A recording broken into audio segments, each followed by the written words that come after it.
Hello, everyone, and welcome to the internet's stupidest podcast, Podcast Period. I kind of switched it up there, but it's the same intro regardless. My name is Ben, and with me today, as always, is my co-host David. What's up, guys? I've got myself all up in my head, and I completely forgot the order of that intro, but it came out correct somehow in the end. Oh boy. You've only done it for 67 episodes. How could you possibly F it up at this point? I wish I could tell you, but apparently I've managed to find a way. Oh my lord. So, for everyone just tuning in, we're coming back from last episode with our double album review, so if you haven't listened to that, please do. Please do. This is going to be a regular episode. We're going to talk about a bunch of tech stuff. We're going to talk about the 4 What If episodes that have come out since we last covered them, which should be interesting. I think you and I are in the same camp on these last 4, but I'm interested to see exactly where we fall. So, and then we've got some fun trailers, so I'm excited to watch those. And without further ado, let's get her done. First bit of news that we're going to talk about. It's kind of a moot point now because it's no longer a thing. But had you ever heard of Lowcast? This is the first time I've actually heard of it. I have no idea what this is. So I started using it probably maybe a month, 2 months before all of this happened. So it's no longer a thing. Basically, it was a, what do you call it? Not profit-free company. Non-profit? Not non-profit company, yes. Not non-profit or not for-profit? Not for-profit, okay. I believe is what it was. Basically, their whole thing was they rebroadcast your local channels over the internet so that if you're in an area of weak reception or basically if you're out in the middle of nowhere where you can't really get good reception, then you have the ability to watch your local channels over the internet. I was using it, even though I've got pretty okay reception, but the quality and the latency and everything, and the fact that I didn't have to worry about whether or not there was a storm cloud overhead to actually get a decent signal was nice. And they had the option to pay $5 a month, which I think I did for 2 months before it shut down, so that was cool. Because, it was a cool service. I thought, may as well throw something. But it turns out that not everybody thinks that this is a good idea, even though, in my opinion, it's a service that should be provided by somebody. I guess it's going to have to be somebody else now because Lowcast has been ordered to shut down permanently after they lost a court case over copyright. So apparently they were being sued by ABC, CBS, Fox, and NBC over, the right to rebroadcast these channels. And it's not like they were cutting out commercials or anything. They were literally rebroadcasting the channels as it were in your local market, advertisements and everything. But I think the issue was these TV stations aren't able to accurately provide numbers as to how many people were watching anymore, because they don't have any control over this service. They can't see how many people are watching their channel at a time because of this. I could see that, but at the same time, you can work with the company instead of just trying to shut them down. And this is the second blow to this company because I believe maybe a couple of weeks ago they had another court case where they, even though they're not for profit, they were asking for donations just to keep the service running. And it was ruled that they would no longer be allowed to collect donations because of the what they were doing. So it sucks. Locast is no more, and yeah, it's a sad day for everybody, I think. I'm actually very curious on how this works. How do they know? It's always interested me, and it's funny that it came up in this topic anyways. How do the broadcasters know how many people are watching? Is it going by, like, signal strength or what? Like, I don't know how over the air works. Yeah, I don't know how it would work for the over the air stuff, but I assume they can get a pretty decent count from, like, cable and everything. Oh, guess Nelson uses a technique called statistical sampling to rate the shows. Well, that's not what I wanted to know, Google. That's how do television's ratings works. I want to know how many people are watching it. That's what I want to know. Well, the Nielsen rating, I think, is that. Doesn't it just say how many people tuned in to a particular show or whatever? You know what? That's exactly who does that. Oh, goodness. Well, whatever the case may be, I think it was a pretty cool idea. I live in a weird location where, because of the way the Nashville market is set up, at least my favorite CBS affiliate, their broadcasting tower is actually on the north side of Nashville, which then puts an even greater distance between Nashville and where I'm at. So we're technically in the fringe area of their broadcasting tower, even though I'm in the middle of, well, not in the middle, but I'm in a very well-populated, well-developed area that has access to all the cable and television and internet that you could hope for the most part. Right. And still could not get over-the-air television for that reason, for the local channels, just because the way Tennessee geography works and the topography of the land, you're screwed if you're not in a good location. And that is just made worse by the fact that their tower was north of the city that they're technically broadcasting from. It's like, oh Lord, you get better if you live in southern Kentucky than you do if you live in middle Tennessee. It's weird. Yeah.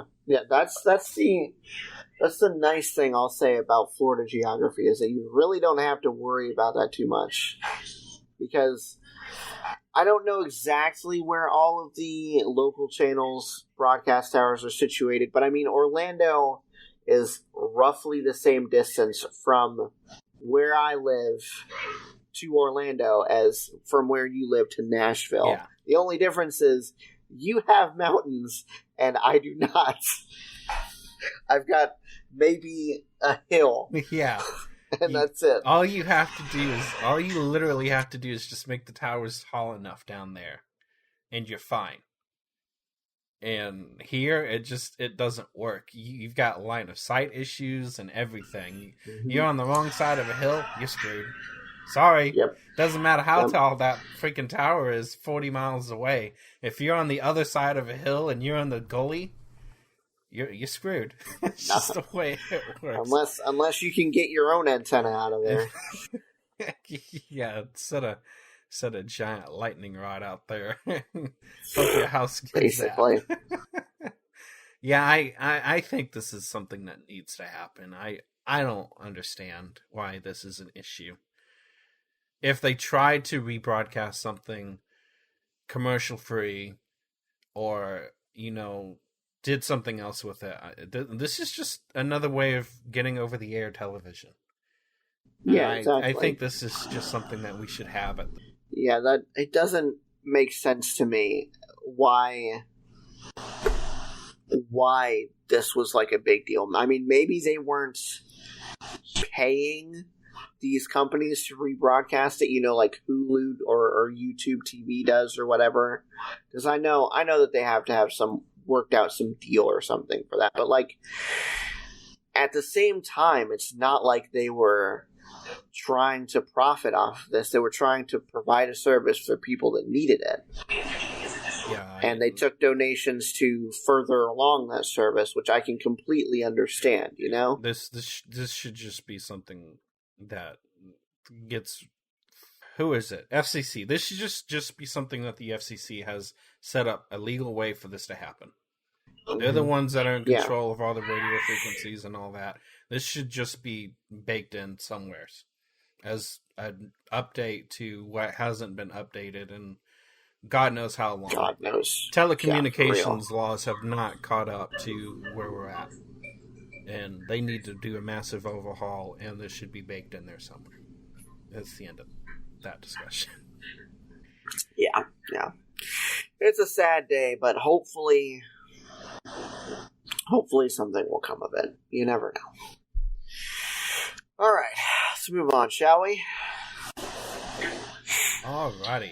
So, speaking of things that will hopefully improve the overall quality of life using the internet, according to Elon Musk, and this is something that has to be said because he does typically say things that doesn't necessarily come to fruition. So True. Take this with a grain of salt. SpaceX's Starlink will come out of beta in the next month. So they're finally going to get out of beta testing and hopefully release this commercially. It's their satellite-based broadband service, hopefully getting out in October. And we'll see what happens. I mean, that's going to be like the real test of this. So far, it's looking like it's pretty good. There's obviously going to be limitations to how this works. Like, if you've got a lot of trees and whatnot, you've got line of sight issues. Okay, this might not be for you. But this is really going to be the test to see, can they actually sustain this network? Do they have enough satellites up? Can they get enough satellites up? Is the service just going to fail because you got too many people, or are they going to just limit it? We'll see. They are saying at least the first 500,000 to order will likely get the service. They're just going to have capacity limits in this, and it's just going to be how it is. We'll see how it goes. Yeah. I don't think they're really going to know until it actually starts expanding out. Mm-hmm. Hopefully it works. This is something where this is another one of those like wait and see things. Mm-hmm. It's like from what I've seen, besides like the obvious defects that you mentioned, like the trees blocking line of sight and the dishes overheating sometimes and everything. Besides that, it seems to be doing exactly what it promised to do. So, I mean, it still remains to be seen whether or not they can actually get that up to a capacity where it's going to be more than just like a little niche thing for some people. Yeah. But so far, it's looking good. We'll just have to wait and see. Wait and see if they change the pricing. Right now, the pricing's $4.99 for a one-time cost of $4.99, and that's with hardware, and then $99 a month for the service, which sounds a little steep, but it's better than nothing. And if you get, honestly, my internet has gone up to almost that much now that special promotions and whatnot have ended. I'm basically at that cost, and it's 400 megabits down. So if Starlink can do the crazy stuff that it was doing, I don't remember what I saw for peak speeds, but it was obviously going to depend on where you were at and how many satellites they had overhead. And Yeah. it's going to be a while before we get realistic real world speeds for like a broad majority of people. So we'll see. But I mean, even if it's half decent internet, that's not bad. Could be a lot worse. Yeah, it definitely could be a lot worse.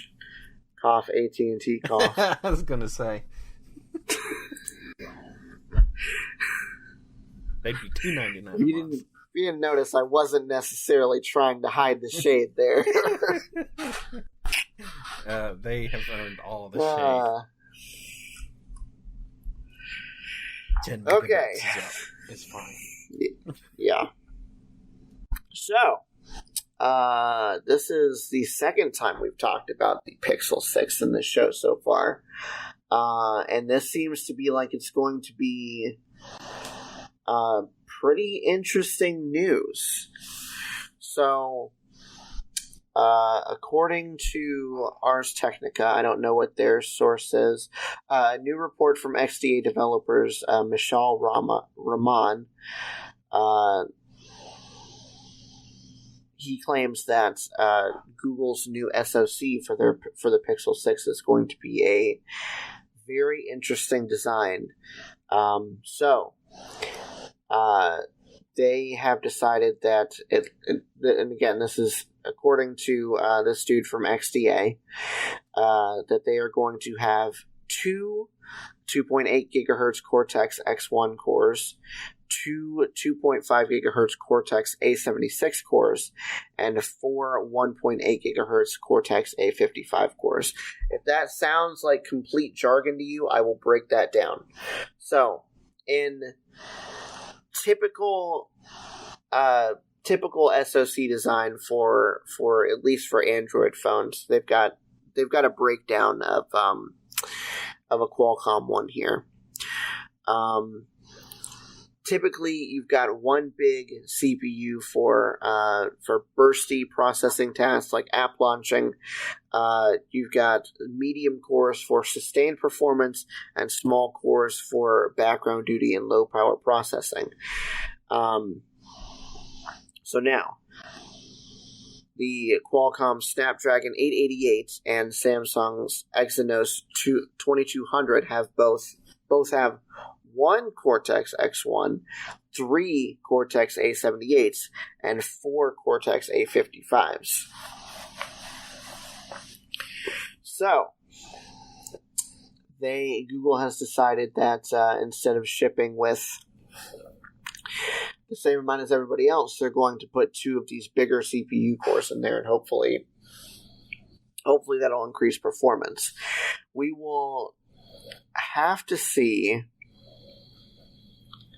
how that actually pans out, especially considering their medium processing cores are older A76 cores and not the newer A78 cores. This seems pretty interesting because it's not the same sort of SoC that everybody else is building. They're putting their own spin on this SoC design. So I'm interested to see exactly what sort of performance gains this gets them and why they would necessarily need two of the bigger CPUs for their phone. Okay, so I'm going to play a little bit of devil's advocate on this one. Right. And I'm going to go with the why. Why are we doing this? It doesn't seem like it should be necessary if we're going from a Google designed chip to a Google designed hardware and software marriage like we've got with Apple. Mm-hmm. The inherent optimizations from that type of marriage should, in theory, make a move like this unnecessary. I don't know who's screaming for more performance from phones these days. I feel like they're good. There are times that I have like app crash issues during like a demanding like switch of task. But I'm also not running what was a flagship. Even at the time, it wasn't a flagship device. That is at this point effectively like a 3 or 4 year old design. So I expect things like that to happen. I don't understand why. Are you telling me that you did such a poor job with optimizations that this is necessary to make up for like a performance hit? Or are you going for like raw power and are you trying to be like an Apple chip killer here? Because nobody's really been able to touch the 8 Bionic chips from Apple. None of the core designs out of ARM or Qualcomm or anybody have lived up to what Apple has done. So are they trying to go for like a death blow chip, or are they having to compensate for something that's gone horribly wrong in design? I feel like it's probably the former. They've had experience designing phones and designing Android for these quote-unquote weaker powered CPUs for forever now. So it would make sense for them to want to beef it up and maybe pack Android, at least the new Pixels version of Android, with bunches and bunches of features or something like that, or maybe just slim it down and have it just go for raw performance, than it would be to compensate for something that they probably didn't need to compensate for in the first place.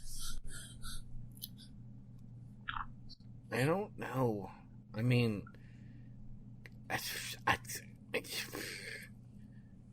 unless it's necessary, don't do it, in my opinion.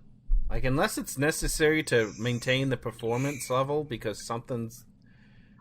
I mean, I'm assuming they'll get better as time goes on with their in-house chip design. Right. I want freaking battery life, damn it. Like, stop. They're a phone. Yeah. I don't need it to process or render out a YouTube video or something. I need it to not die. I need it to function. They do a really good job of functioning, I think. Yeah. They just need longer battery life. That I think is where this phone is going to falter. Especially with these two bigger chips, is going to be the battery life. I agree, yeah. Yeah. I don't know. We'll have to wait and I'm see. with you. I feel like if we kept the same performance as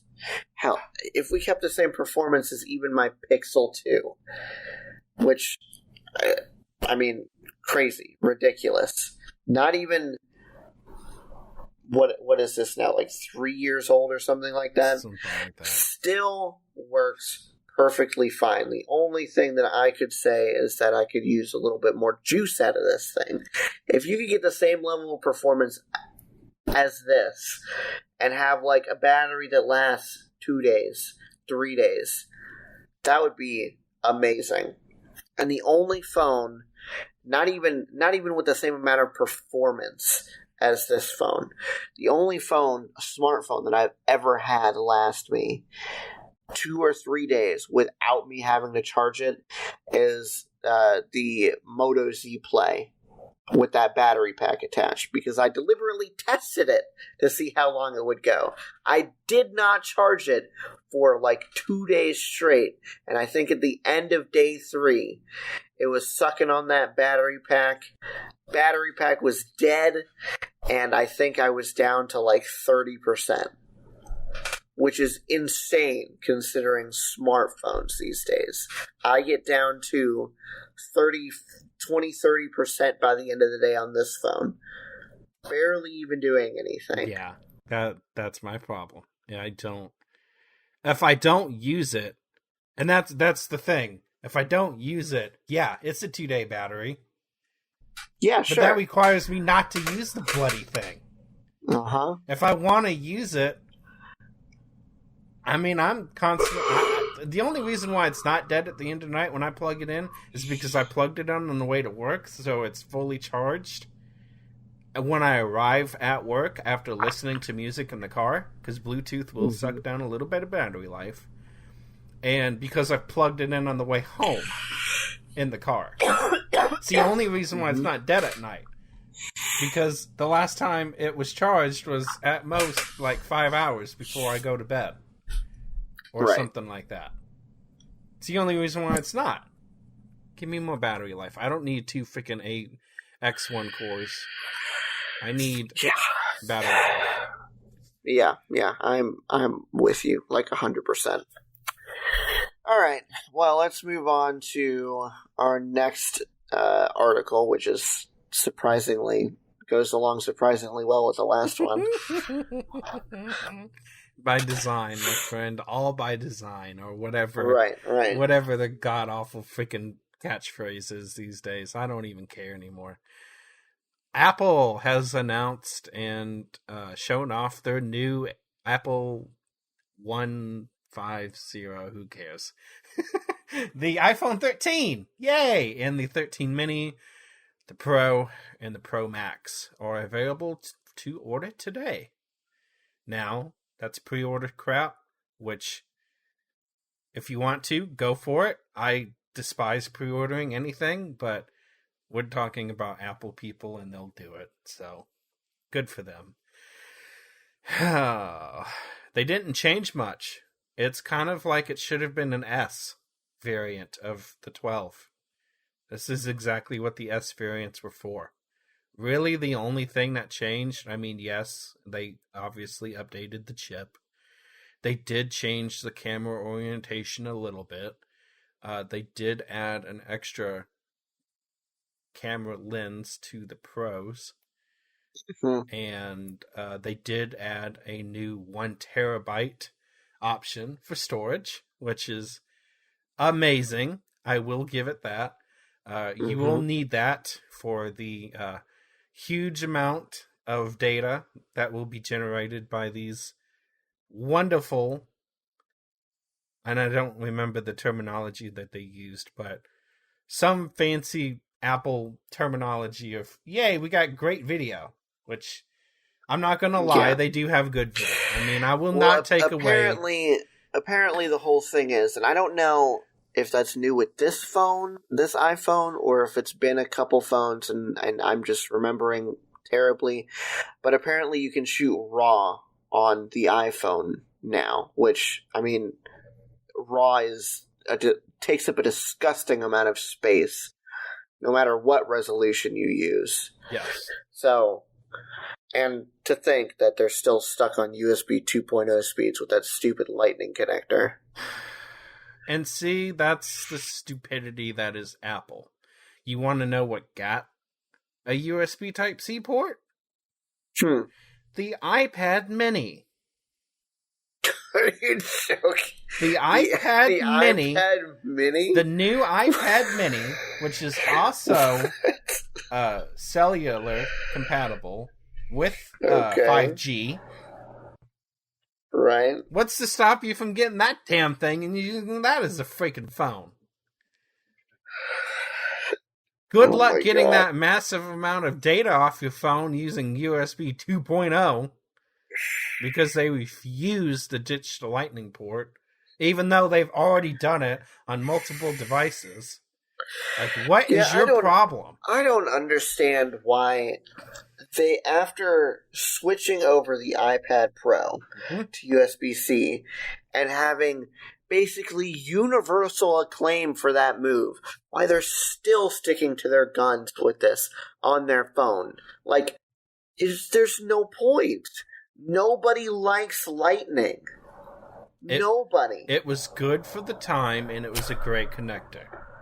Absolutely. USB-C it was reversible. Has changed all of that.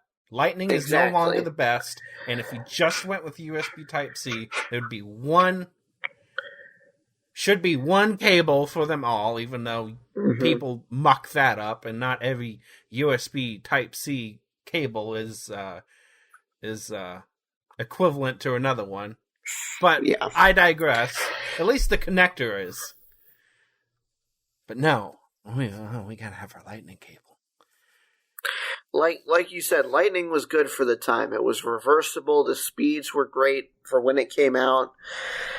And the charging, I'm pretty sure, I think the charging at that point was pretty good too. I think the charging was a little bit better, and it was just a more durable connector. Exactly. The cable sucked. I hated the cabling. I had problems with the connector was great, but then at the strain relief portion, they didn't have a long enough strain relief or something. The cables would end up breaking there anyways. So what was the point of the connector being good? I remember it always being like iffy right around there. The cables would start to break. You'd start to see the wires showing through. I went through at least 2 or 3 of those cables for my iPad Mini.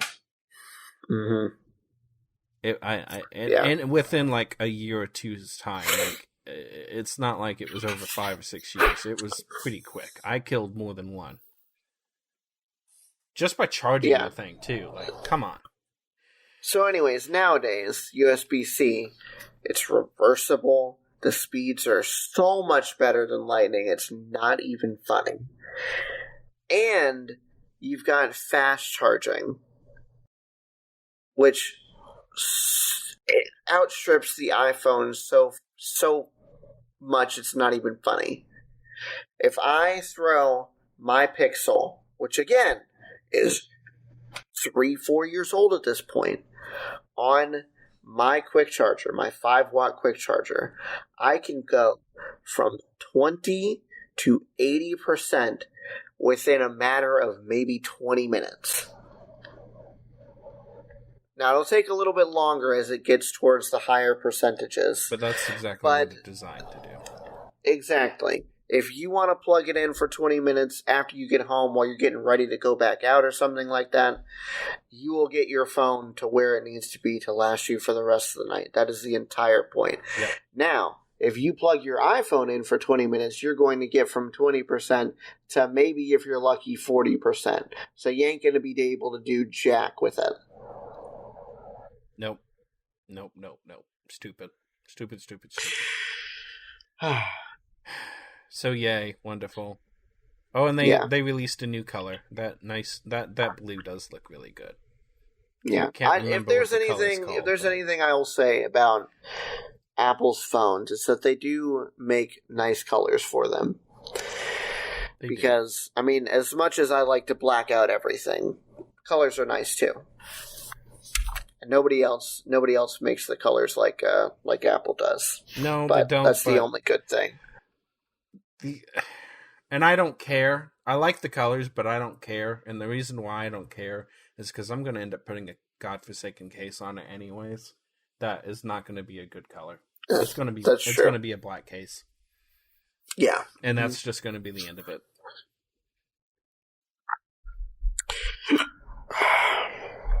So, let's move on to our next topic, which is only interesting now to me because I finally got myself a Switch. Did you? Yeah. Well, I mean, I work in a pawn shop, so I decided to just throw one on layaway. It was worth it. I only paid like $140 for it. I didn't know you were got thinking the Switch, about getting one. I got the dock, and I got like 3 games. Okay. So, the new Nintendo Switch firmware dropped, and they finally decided to support Bluetooth audio, which hilariously means that they could have done that this entire time, but decided not to.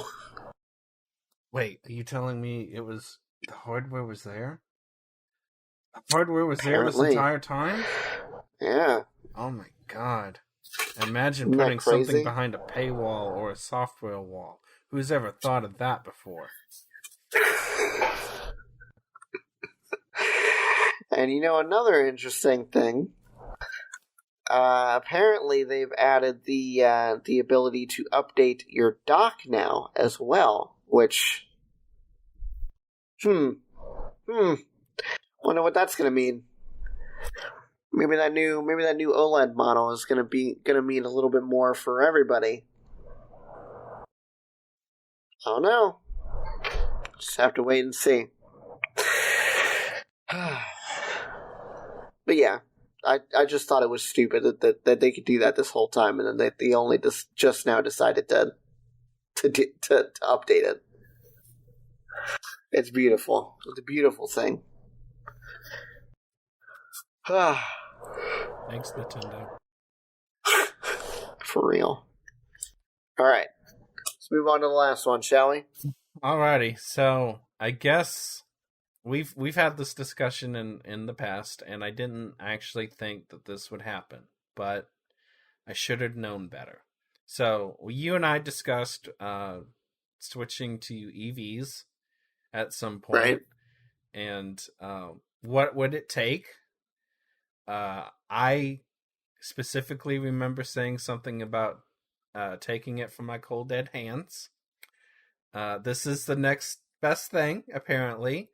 In a first, New York has passed a law banning new fossil fuel vehicle sales, and that's the key thing there, sales, after 2034. So, yay. Starting in 2035, New York will require all new cars to produce zero emissions. The new law signed by Democratic Governor Kathy, I don't know how to spell her last name. She replaced Cuomo because Cuomo got ousted for good reasons. Yeah. Will help slash the state's carbon pollution by 35%. It would put New York well on its way to achieving its statewide carbon reduction goals of 85% below 1990 levels. So they're probably going to be followed suit by other states pretty soon. There's going to be some that aren't going to do it. Texas will probably be one of them. I'm not saying anything about any political nonsense. I'm just saying there's going to be states that this is not going to happen. Texas will guaranteed be one of them. 100%. So yeah, I guess, if I can't purchase a gasoline vehicle, then I will have no choice. But that's so far in the future. Honestly, my mind will probably have been changed by like a massive update in battery technology anyways. The minute you get rid of the battery issue, I could care less. There's the factor of time, and then there's the factor that they're only banning new vehicle sales. It says nothing about used vehicles. So, I mean, you could buy in 2034, if you really wanted to, you could buy your, I guess it would be year 2034, or a model year 2034 Toyota Camry that's still running on good old dinosaur juice if you wanted to. Just have to buy it used. I mean, I wouldn't buy a car new anyways, so yeah, neither would I. No. I don't have that type of appreciation for depreciation. I don't want to lose half my value in like 2 minutes off the parking lot. I think we're both still a little bit too broke to even consider that. Yeah, that too. Anyway, yeah, so I still stand by. I think it's obviously a good idea to replace fossil vehicles that emit fossil fuels and whatnot. I think there needs to be an update in battery technology, which, I mean, there's going to be 14 years before even this law takes effect. And there needs to be a massive overhaul in actual infrastructure. Because, I mean, it would be nice not to break down in the middle of the desert without, battery or whatever. And I'm not saying that they have to have charging ports in the middle of the desert either, because God knows nobody wants to go out in the middle of the desert and service that.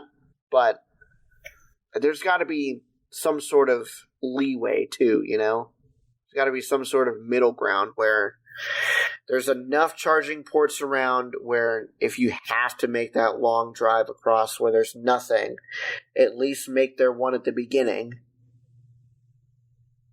And fill in some, decent population areas, and there you go. I think it's good. We definitely need an infrastructure update for the charging aspect.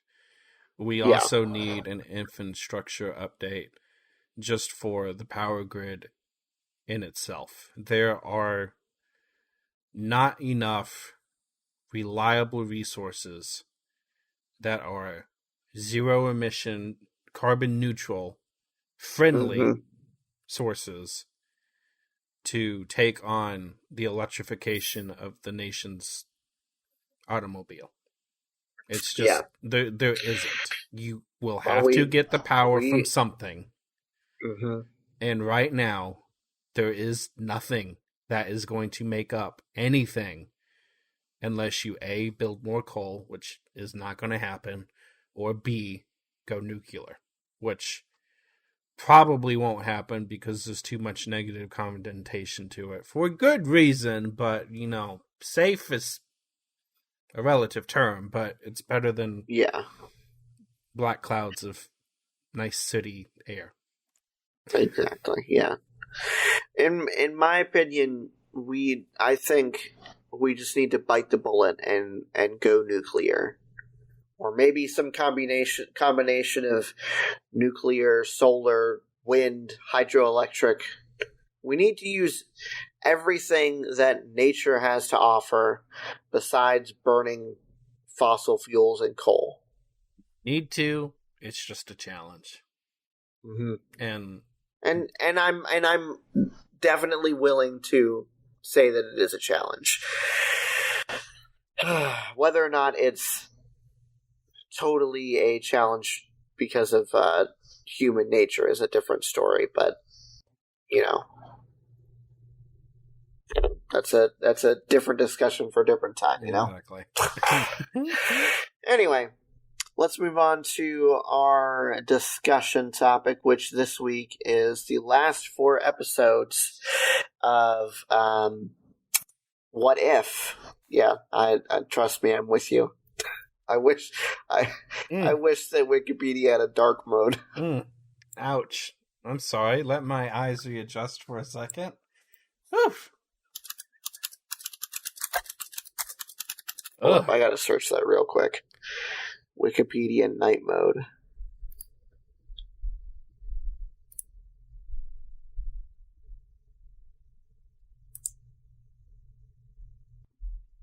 Is this something that I can do? Oh, it's a browser extension. Okay, never mind. Anyway. So, we are going to talk about episodes 3 through 6 of Marvel's What If series, which I have feelings about, and we're gonna talk about those feelings when we get to the episode. So, you have feelings? Yeah. Okay. Let's get started with episode 3, titled "What If the World Lost Its Mightiest Heroes." Over the course of a week, S.H.I.E.L.D. Fury director Nick Fury attempts to recruit heroes for the Avengers Initiative, but they are each mysteriously killed. Natasha Romanoff injects Tony Stark with an unexpectedly fatal injection. Clint Barton accidentally shoots and kills Thor before dying in S.H.I.E.L.D. custody. Bruce Banner / Hulk explodes, and Romanoff is attacked and killed while investigating the other murders. Before she dies, Romanoff tells Fury that the murders are related to Hope. The Asgardians, led by Loki, arrive on the Earth to avenge Thor. Fury proposes an alliance to apprehend the killer. Fury deduces that Hank Pym is the murderer and has been using his shrinking technology to commit the murders as a revenge for the death of his daughter, Hope Van Dyne, who died in the line of duty as a S.H.I.E.L.D. agent. Fury and Loki defeat Pym, who is taken into Asgardian custody. Loki chooses to stay on Earth, becoming its ruler. Fury begins assembling more heroes, finding Steve Rogers frozen in ice, and summoning Carol Danvers to Earth. So, we have basically got the darkest timeline of not only the original Avengers movies, but basically all of the movies leading up to the original Avengers movie. Iron Man 2, the original Thor film, no, I guess, and the Incredible Hulk. So those three. I don't know. It's an interesting premise for an episode, but this is going to be an ongoing theme for me throughout all of these episodes. This is one of those ones where I want to see more. This does not feel like a resolution to a story to me. This feels like we're bringing up a question, we're going through part of the story, and then we're just going to drop it and leave it, and you have to kind of guess what's going to happen next. I hate that. I don't care if you have to make the episodes an hour and a half long.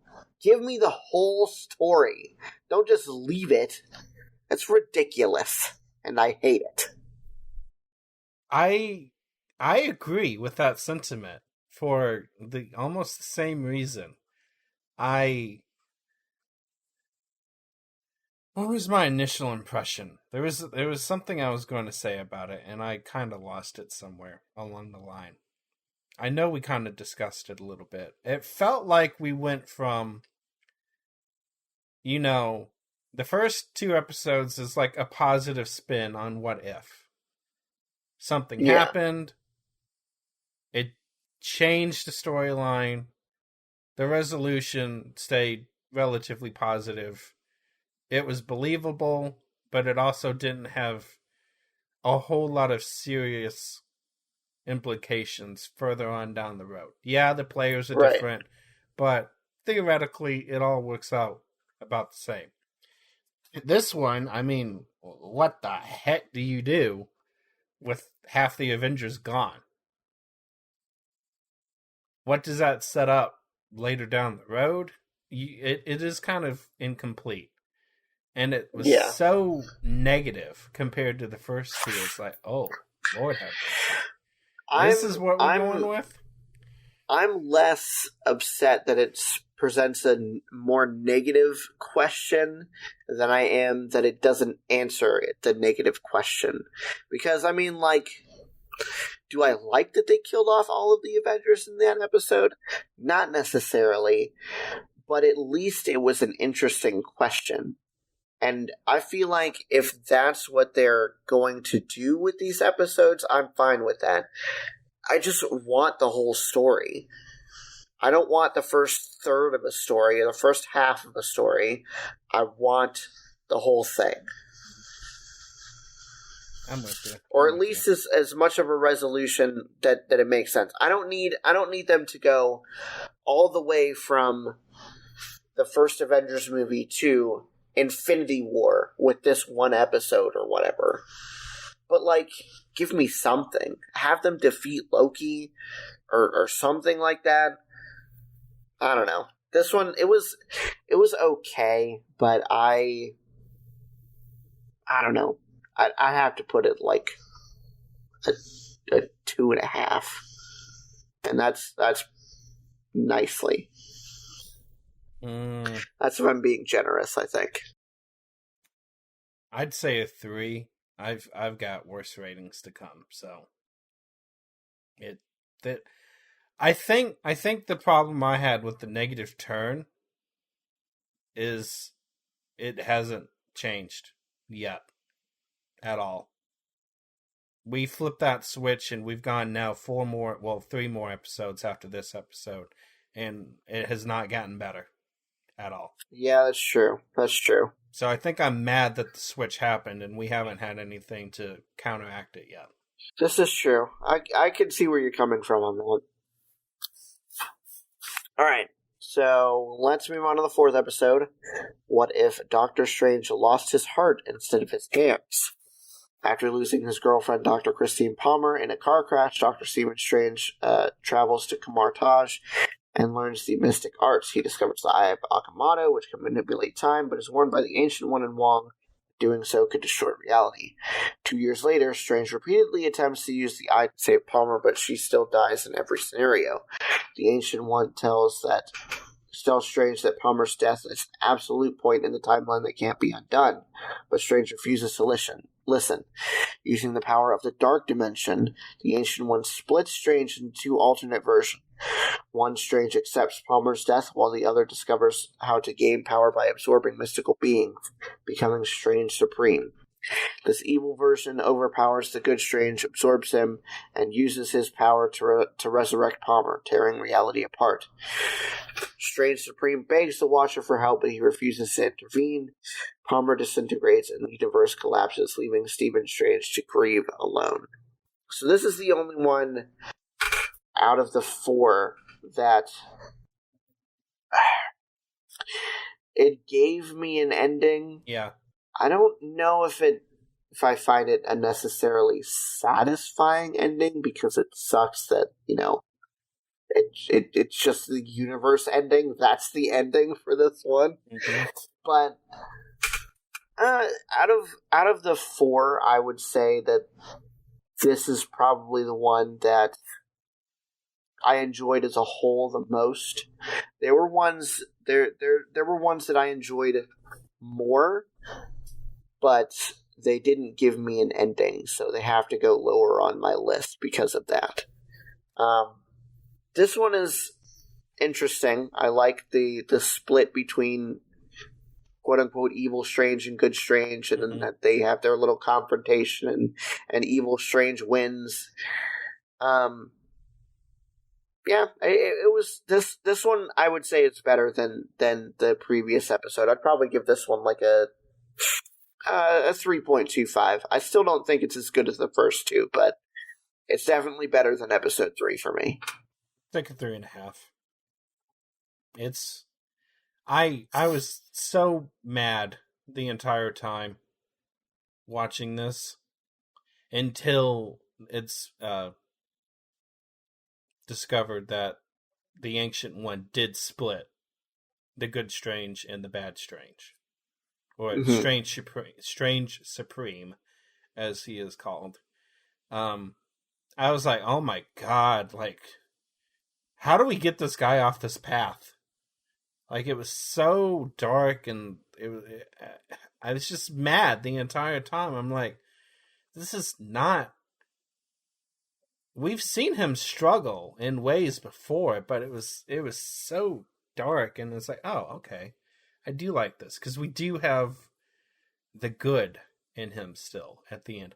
Now, he loses, and good triumphs, I should say, evil triumphs over good, which is weird, actually, because we haven't seen it much. I mean, we've seen it once with Thanos winning, only to then lose again. But, like, this was like a permanent end. It's like, oh. Yeah, this is like, oh, I like this. Back. We thought that Thanos snapping his fingers, like, how are they going to get out of this? There's literally nothing that anybody can do to undo this one. This is it. That's the end of that universe. Yeah, done. Bye. Good luck getting out of that one, because you're not. Yeah. Oh, I don't know. It was an okay episode. It wasn't my favorite. Yeah. Okay. Episode 5. What if zombies? Hank Pym finds Janet Van Dyne in the quantum realm, and she infects him with a quantum virus. They return to Earth and cause a zombie apocalypse. 2 weeks later, a group of survivors, Bruce Banner, Hope Van Dyne, Peter Parker, the Cloak of Levitation, Bucky Barnes, Okoye, Sharon Carter, Happy Hogan, and Kurt, learn there is a potential cure to camp. They lose Hogan, Carter, and Hope to zombie attacks on the way there, where they meet Vision. His Mind Stone can reverse the virus, exemplified by a cured Scott Lang's head kept alive in a jar, but an infected Wanda Maximoff is immune to the cure, and Vision has been feeding pieces of T'Challa to her. Maximoff breaks free and kills Kurt, Okoye, and Barnes. Vision commits suicide to give the Mind Stone to Parker. Banner transforms into the Hulk and battles Maximoff, allowing the others to escape. To broadcast the Mind Stone's energy across the planet, Parker, Lang, T'Challa, and the Cloak go to Wakanda. Meanwhile, a zombified Thanos wields a nearly complete Infinity Gauntlet. So this is actually one that I knew about. I guess everybody knew about going into this What If series because it was teased in the trailer. I was looking forward to it. I was interested to see exactly how they would frame this, what exactly would happen. I think where it loses me is that in the end, more than likely, nothing changes. Because once they broadcast the Mind Stone thing, Thanos is going to get cured, and there's even less people to fight him off now. So he's just going to get the Mind Stone even easier and snap away everybody. Or half of everybody, I should say. So, I don't know. Assuming that they even get to broadcast the Mind Stone's energy before Thanos gets to snap his fingers. I don't know if there's going to be enough cognitive abilities there. Yeah. We are talking about zombies, but it looks like they're pretty well, at least especially in Wanda's case, pretty well in tune to what they can do. There's a mission at hand that he's going to complete. It felt, I like this episode all the way up until the last 2 minutes, and there's Thanos, and I'm like, well, what the hell's the point of this episode then, if it's just going to lead to this? I mean, the episode starts exactly where the ending of, well, not the ending, the beginning of frickin' Infinity War is. Banner gets thrown into the staircase of whatever, the Sanctum in New York, just like the beginning of the movie. I'm like, okay. And then we're sidetracked immediately by this zombie sideline. But then we end up right back at the end. It's like, what the hell is the point? Yeah. Okay, the zombies. Who cares if it all ends the same? It didn't change anything. Yeah. It felt like a pointless storyline. And kind of made me mad. That's what makes me so annoyed at this episode, is because it could have been completely different, and yet it was more like, if this line right here is where Infinity War is, we're just going up a little bit and then over and then up, right back down into it. Exactly. It feels so pointless. It's not even like why even tell the story if it's going to just end up the same way? I think if they had told the story the way they had done it, and then they showed Thanos that has failed his mission because of the zombies, I would have been a lot more entertained and a lot more pleased by it. But he's there. So what point was it? Yeah, exactly. Yeah, I'd say this is probably my least favorite out of these four. I'd have to give this like a 2. It's just it's pointless. It's pointless. It's a 1.5 for me. I'm so pissed off that it was a total waste of an episode in the grand scheme of things. As good as the episode was, it was a total effing waste of time. But then the last one didn't do much better, so let's talk about that. So, number 6 is What If Killmonger rescued Tony Stark. In Afghanistan, Tony Stark's military convoy is ambushed by the Ten Rings, but he is saved by Eric Killmonger Stevens. Returning to Stark Industries with Stark, Killmonger exposes Obadiah Stane's involvement in the ambush before helping Stark build a humanoid combat drone using vibranium. Needing more vibranium to create a drone army, they arrange for James Rhodes to purchase it from Ulysses Klaue. At Killmonger's behest, Claw leaks word of the transaction to Wakanda to lure T'Challa. Killmonger kills T'Challa and Rhodes, staging it to look as if they killed each other, as well as Stark stages a Wakandan attack. And Claw, before reuniting with his estranged family in Wakanda. Thaddeus Ross sends in the drone army to attack Wakanda, but Killmonger helps the Wakandans stop them. They make Killmonger the new Black Panther. As the United States prepares to eradicate Wakanda, T'Challa's sister Shuri visits Stark's assistant Pepper Potts, who is suspicious of Killmonger. Shuri proposes an alliance to stop Killmonger. So this would have been my favorite out of these four, had it not ended where it did. Yep. Because it was so good. I kept checking the time. I'm like, oh man, how are they going to keep this going? And they didn't. They stopped it right at the point where it was going to get super interesting. And now what? You've got Killmonger as the Black Panther, and what else is going to happen? We know that Wakanda is probably going to be attacked, and then maybe Wakanda attacks back. Or maybe that doesn't happen because Shuri and Pepper Potts expose Killmonger. We won't know because the show decides to stop it right there. And that's what annoys me the most about this episode. There's so many freaking ways that it could go. So many interesting possibilities. And they explore nothing. They just throw it away. Yep. My biggest problem with this, besides that, is nothing has changed. Killmonger is still Killmonger. He has betrayed and or backstabbed everyone, just like he did in the movie. His attitude's the same. His deceitfulness is the same. It's a different means to the end. He still ends up being Black Panther, or, well, getting...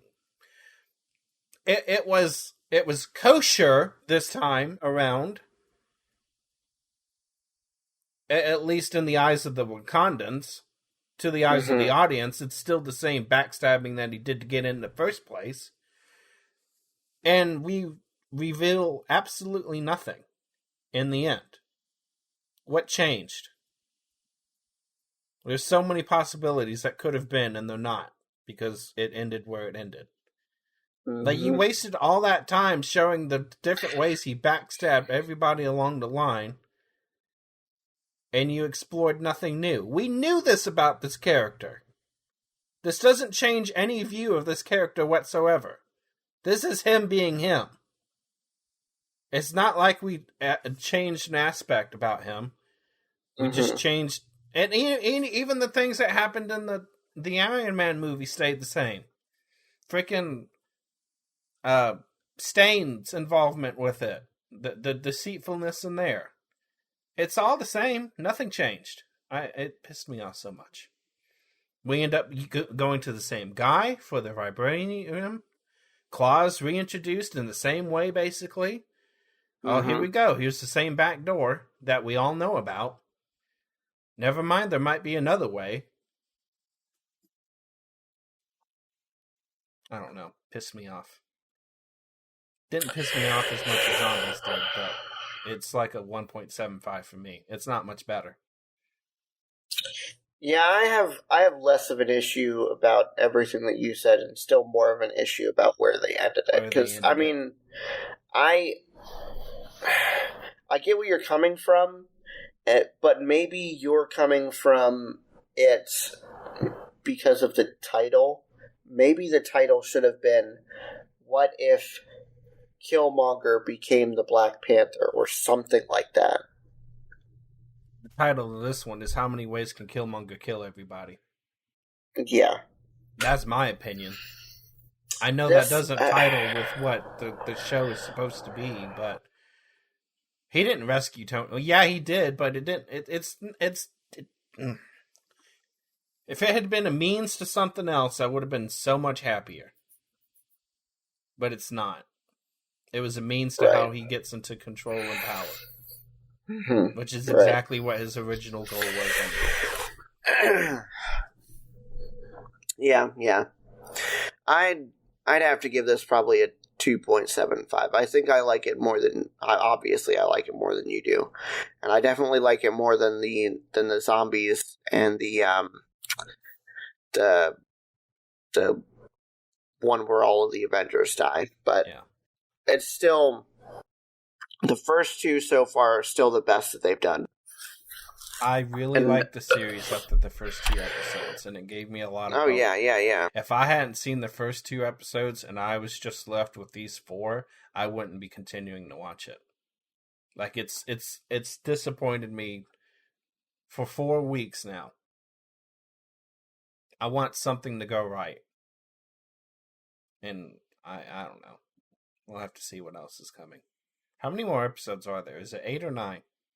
For total? It's 9, so there's going to be 3 more. 3 more episodes, huh? Okay. Yep. I have to say, if these last 3 aren't good,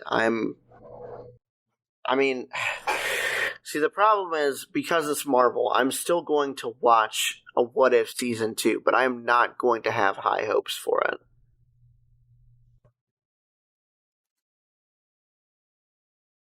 I might not. I wouldn't blame you. I'd have to be convinced. I'm gonna be honest. I'm gonna be honest. If this season turns out to be only 2 good episodes, I might still watch it. We're not covering it on this show unless it turns out to be like the first 2 episodes. Mm-hmm. Like if you watch it and they win us back, or win you back, because I trust your opinion. Yeah. So far, we're in pretty much alignment on the last 4 episodes. They suck. Basically, yeah. Especially after I hope that they fix it in these last 3, because right now my enthusiasm for this show is like up here. Now it's like, I don't know. All right. Now let's move on to the final section of our show. Hopefully a more upbeat section after that. Woo. I've got 4 trailers for us to watch. One is going to be a TV series. We're going to watch the new trailer for the Hawkeye Disney Plus TV series. And then we've got 3 other trailers. So, yeah. Anyway, first up, Hawkeye. This is the first Christmas we've had together in years.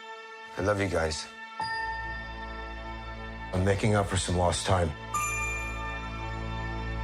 Authorities are wondering if the masked vigilante who terrorized the city's underworld is back. The past has caught up with me.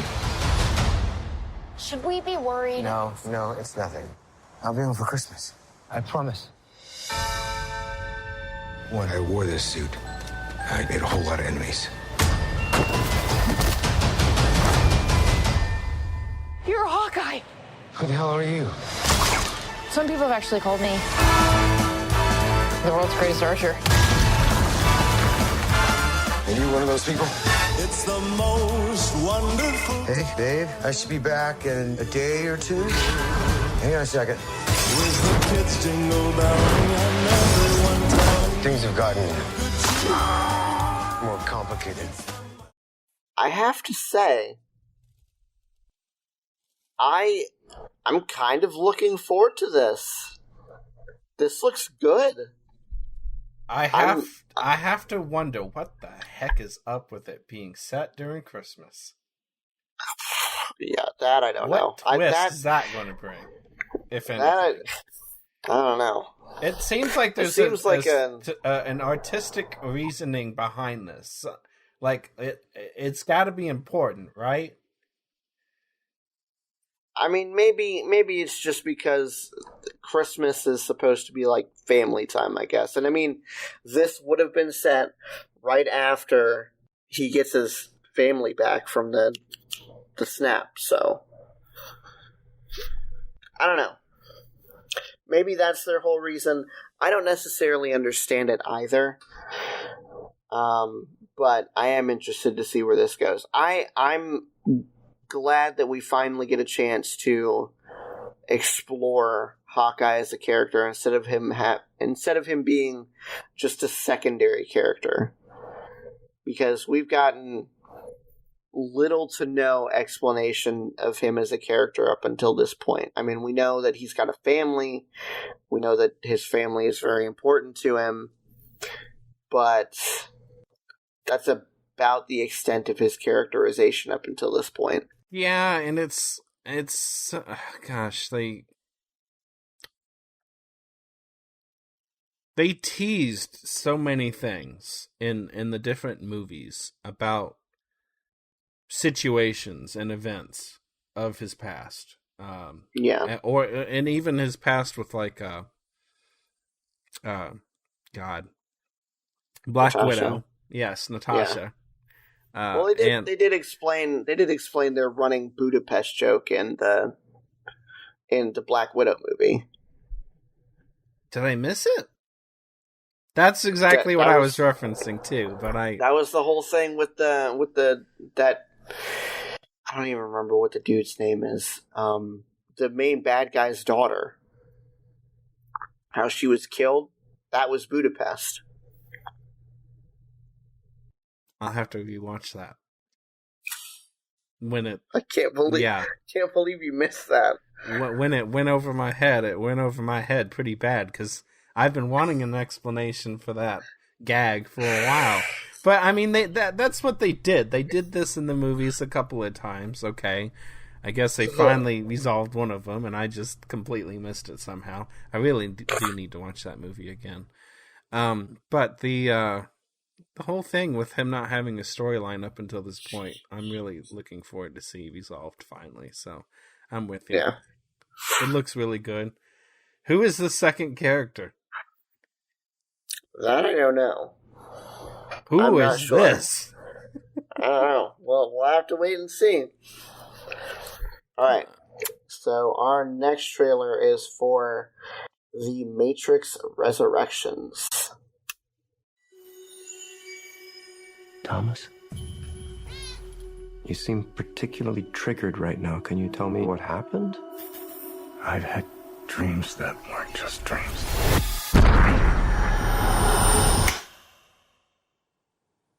Am I crazy? We don't use that word in here. Hi.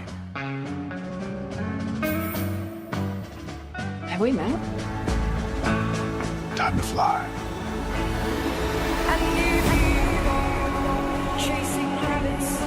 If you want the truth, Neo, you're going to have to follow me.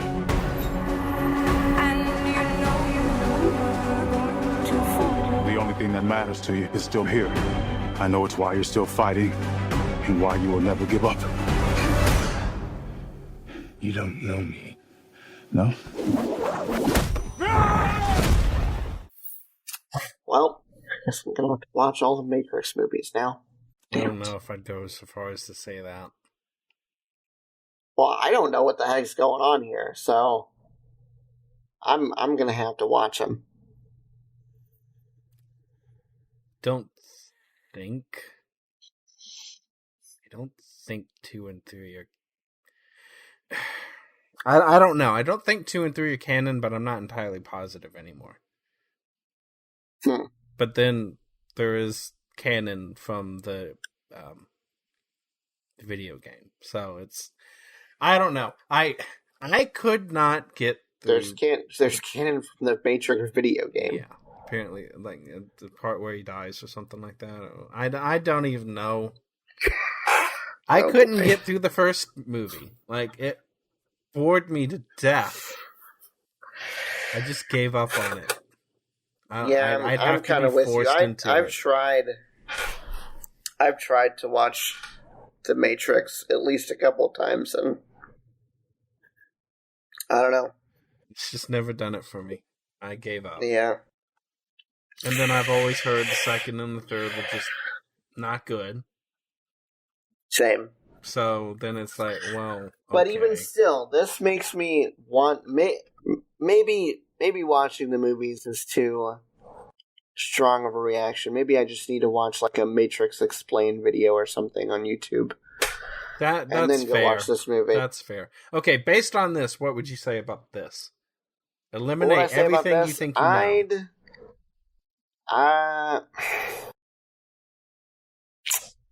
I'd say I'd go see it in the theaters, I think. It looks pretty interesting.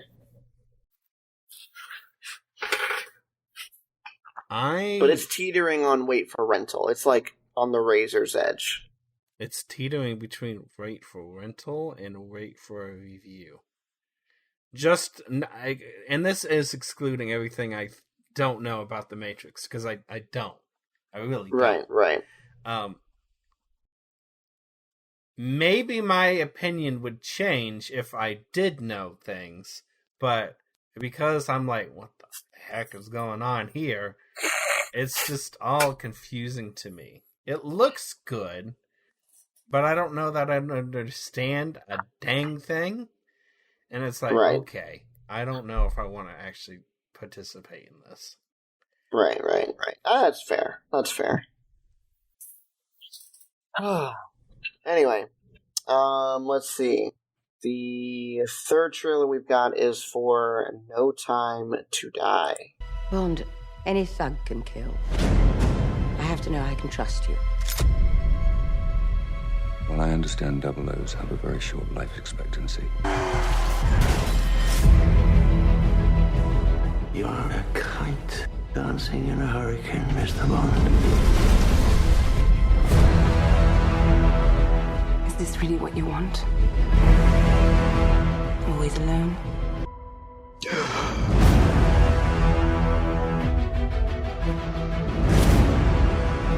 We used to be able to get into a room with the enemy. Now they're just floating in the ether. When her secret finds its way out, it'll be the death of you. Oh my God. Target enough people. Remember, people become the weapon.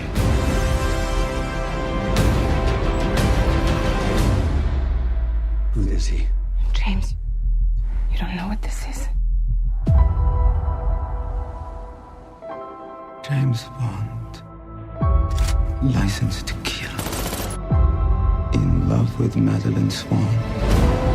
I could be speaking to my own reflection. Only your skills die with your body. And life is all about leaving something behind, isn't it? Come on, Bond. Where the hell are you?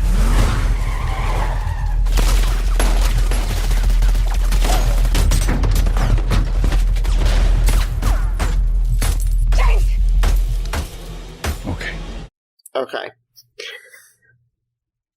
So, my rating for this is probably going to be wait for review. And the only reason why I brought this trailer in here is because I want to see if we're on the same page about where this franchise should go after this movie is said and done.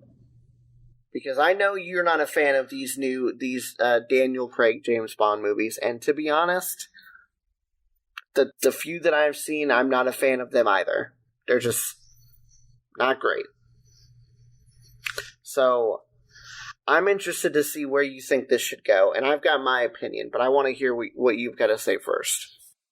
Okay, so it's a James Bond film. Therefore, it should have a rightful place in my viewing experiences, as almost all of them have.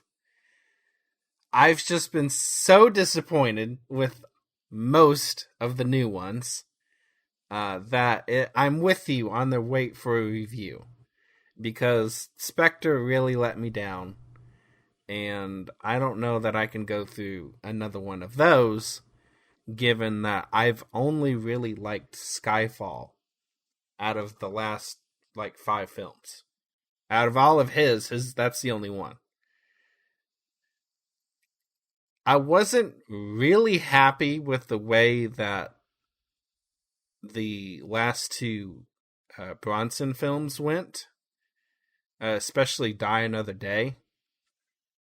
or whatever the one where they went through North Korea. The titling has always been a little confusing on all the films because they're you know a James Bond title when you see it, but they're sometimes hard to remember. But anyways, I am kind of glad to see that this era is finally wrapping up. I don't know that I want another one. Like, it's hard to say. Like, as much as I like some of the things in the old films, I realize we can't do that today. Like, there are lines that were crossed that you cannot do again. Mostly with the womanizing of past Bond girls. Right. Call me bad for kind of liking some of the cheekiness of the old ones or whatever. I realize we can't do that again. But you don't have to take it all so serious either. And I think that's part of the issue with the new ones. It got too serious and it's not fun.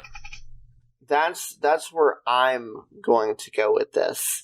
Because I think that they need to do what the Marvel movies have been doing ever since Ragnarok. They need to find a good marriage between taking itself serious, presenting a serious plot, and still finding a way to be funny.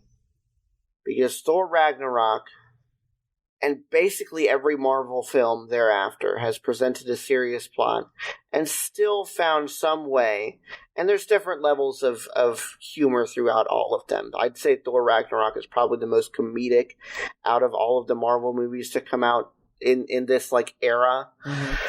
But even in spite of that, even like Infinity War and Endgame, there has been some level of humor. There has been some level of not taking itself so seriously, but still presenting a fairly serious plot. Yep.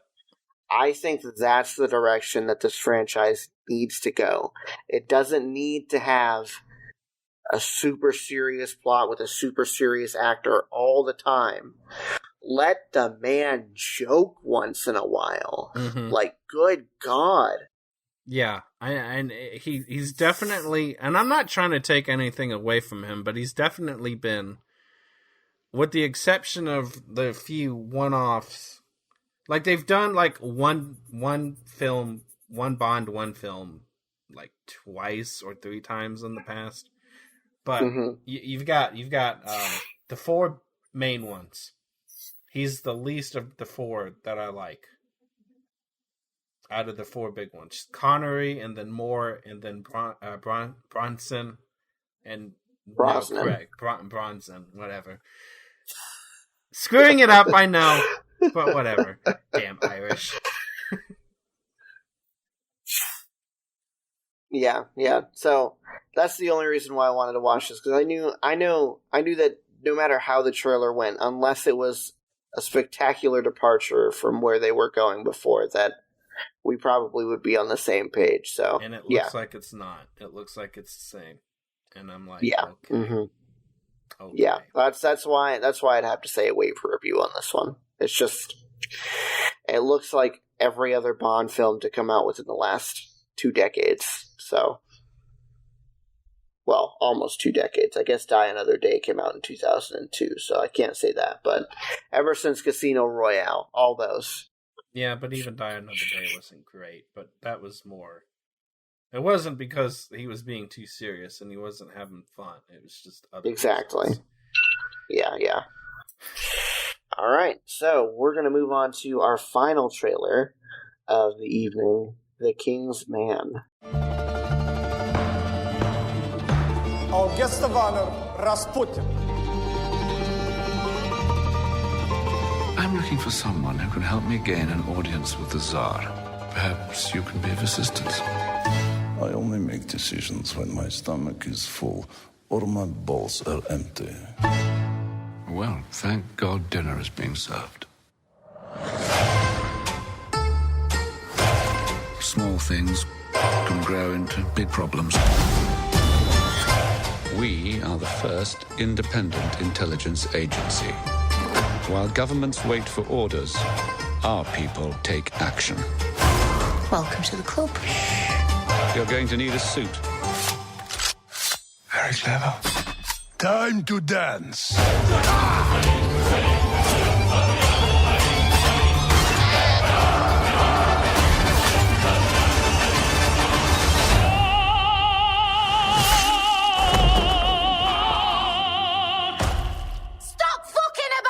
And I'd just be the first to say, finally? Oh my god, this has been a long time coming. At least like a year, maybe 2, since they first announced it. Oh my god. I would 100% go see this in the theaters, and I'm happy to say that, because when they first announced this movie and they started showing trailers for it, I was kind of afraid that they were going to start taking the series in a more serious direction, having less humor throughout the whole thing. But my god, that was hilarious. This looks just as good, if not better, than the first one. And I loved the first Kingsman movie. That would be some high praise coming from you, because you fell in love with that movie. It was it was so good. The second one was great too, but the first one, mwah, can't beat it. The second one definitely didn't live up to the first one, but not that it wasn't good. And I know it's funny. Did you pick these two on purpose because we've had this discussion before? No, but I can see the correlation. We've had this discussion before. Kingsman is what we wanted what Bond films should be today. Mm-hmm. And I think that's why I liked it so much. It's like, oh, good. Finally. A Bond movie that I actually can enjoy. I think we're going to have to do a retrospective review on Kingsman one day. Yeah, we can do that. I am a little sad that we're not going to have... Oh, God, what's his name? Eggsy? Yes. Eggy? Yeah. Oh, my God. Whatever his name is. Yes, I'm with you. I can't remember it. Not that I could freaking pronounce it anyways. I'd end up screwing that up. Yeah, it is Eggsy.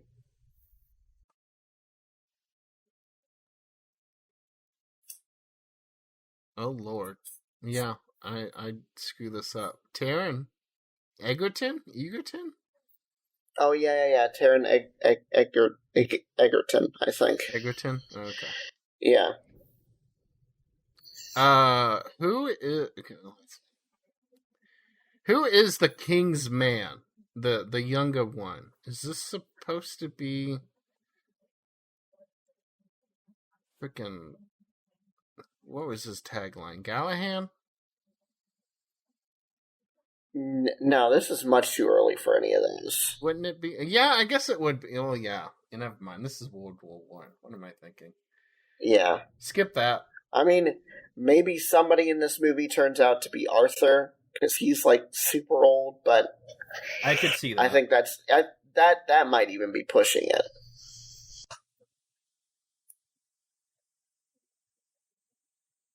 Maybe Arthur's apprentice. Well, maybe. Arthur would be the apprentice of this person. Yeah. Mm-hmm. I could see that. Arthur's mentor would be the correct way to put that. Yeah. I don't know. We love this movie. It was so amazing. Oh, yeah. I am glad to see that this is going in the direction that it's going. Mm-hmm. Because you were right. I was afraid it was going to get too serious. And well, not the way they... the very first line. The very first line. I only make decisions when my belly is full or my balls are empty. Thank God we're about to have dinner. Yes. I was like, yes. Oh, it was so good. So good. So what's your rating then? I have a feeling I know what it is. Definitely I'd go see this in the theater.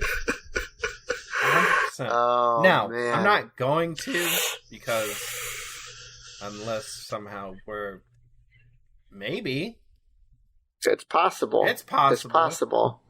Maybe. Depends on whether I can make it up there this Christmas or not with the financials and everything. But I can tell you, if I'm up there, we are going to watch it. Oh, no. So just know that. We would. I would go see it. I'm not going to because I'm not going by myself. But, yes, I love it. Absolutely love it. Let's go. All right. Well, that's where we're going to leave off this episode, guys. Thank you so much for listening. Be sure to leave a rating and a review on whatever podcasting platform you happen to be listening on. If you're on YouTube, subscribe, like, all that good stuff. And, we will we'll see you guys next time. Bye-bye. Bye.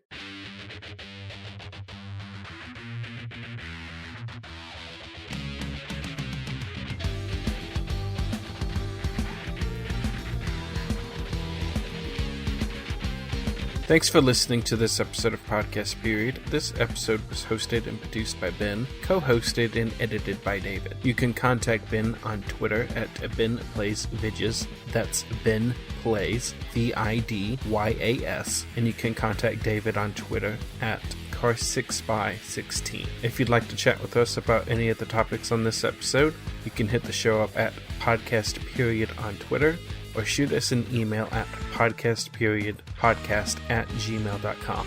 That's all for this episode. We'll see you next time.